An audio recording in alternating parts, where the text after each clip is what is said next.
Network অ্যাডমিনিস্ট্রেশনের service কোর্সের আজকের ক্লাসে আমরা আলোচনা করব বিভিন্ন ধরনের রাউটিং প্রোটোকল।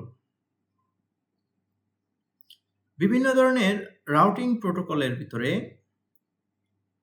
আমরা জানি যে প্রোটোকল মানে হচ্ছে এমন কিছু নিয়ম পদ্ধতি যার মাধ্যমে রাউটার সমূহ একজন অপরজনের সাথে তথ্য বিনিময় করে এবং একটা নেটওয়ার্কে সহজভাবে নিরাপদভাবে ডেটা পাঠায়।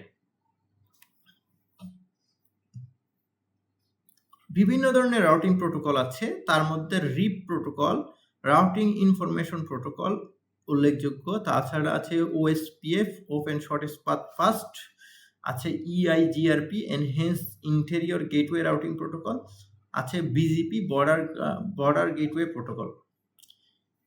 এই চারটা প্রোটোকলই আমরা কোনো না কোনো সময়ে আমাদের রাউটিংয়ের ক্ষেত্রে আমরা ব্যবহার করি।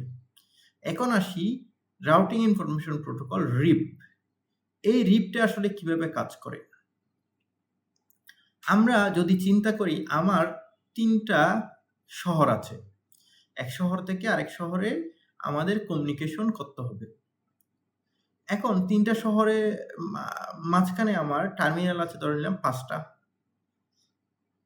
রাউটিং ইনফরমেশন প্রোটোকল হচ্ছে হপ কাউন্ট করবে, মানে কতটা টার্মিনাল অতিক্রম করে আমার ডেস্টিনেশনে পৌঁছাতে পারে সে সেই কাউন্টটা করবে। করার পর সবচেয়ে শর্টেস্ট যে হপ কাউন্টে সবচেয়ে শর্টেস্ট যে টার্মিনাল সে অতিক্রম করে ডেস্টিনেশনে পৌঁছাবে, এটি হচ্ছে তার সিস্টেম। এটা আসলে ডিসটেন্স ভেক্টর রাউটিং প্রোটোকলটা এটা ব্যবহার করে।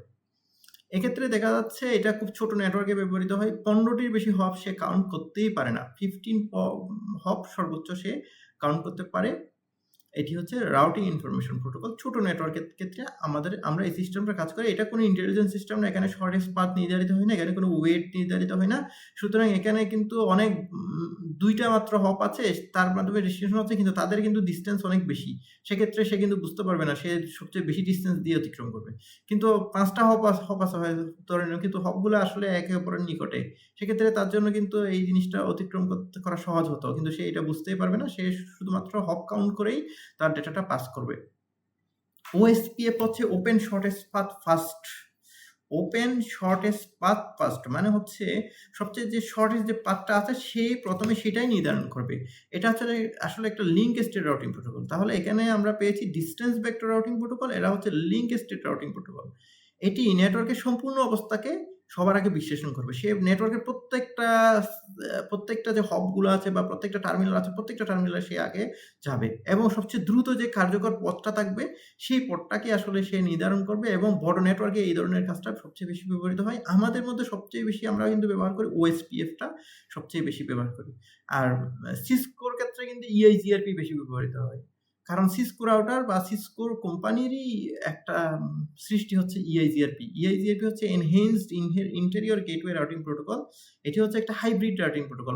এটা ডিসটেন্স ভেক্টরের কাজ করবে, লিঙ্ক স্টেটের কাজ করবে। যখন যেটা দরকার হবে তখন সে সেই সুবিধাটা গ্রহণ করবে এবং দ্রুত এবং কার্যকর রাউটিং প্রদান করে। সিসকো রাউটার যেহেতু ইআইজিআরপি তৈরি করছে, এটা হচ্ছে রিপ এবং ওএসপিএফ এর একটা সমন্বয় তৈরি করে তারা একটা নিজেদের ব্যবহারের জন্য একটা সিস্টেম তৈরি করেছে। আর বিজিপি হচ্ছে বর্ডার গেটওয়ে প্রোটোকল। মূলত বিজিপি হচ্ছে exterior gateway routing protocol. Exterior gateway routing protocol এটা বড় নেটওয়ার্কে ইন্টারনেটের মধ্যে রাউটিং বা তথ্য প্রদানের ক্ষেত্রে ব্যবহৃত হয়। সাধারণত যে আমাদের ইন্টারনেট সার্ভিস যারা প্রোভাইডার আছে তারা হচ্ছে এই ধরনের প্রোটোকলগুলো ব্যবহার করে।